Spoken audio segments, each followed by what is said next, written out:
Lagi-lagi Rahel V-nya bagikan momen bersama mantan suami. Hari Lebaran sangat identik dengan kumpul keluarga, atau dengan orang-orang terdekat dan hal itu juga berlaku bagi selebgram Rahel V-nya.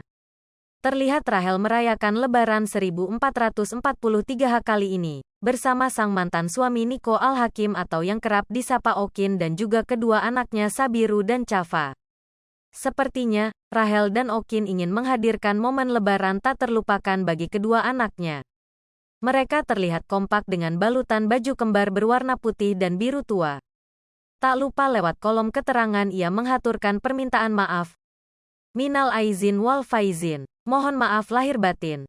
Ujar Rahel V-nya dilansir dari Instagram, Senin, tanggal 2 Mei tahun 2022. Netizen yang melihat postingan itu dibuat heboh karena mereka kompak merayakan Lebaran bersama setelah sekian lama. Bismillah rujuk. Wow formasi 4. Ya ampun apa-apaan ini udah kapelan lagi. Suka deh lihatnya. Favoritku sepanjang masa. Seperti yang diketahui Rahel V-nya dan Nico Al-Hakim telah memutuskan bercerai pada 2021 lalu. Mari kita doakan saja agar keduanya selalu bahagia dengan keputusan mereka.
Jangan lupa komen, like, dan subscribe, serta tonton terus berita-berita terupdate lainnya ya.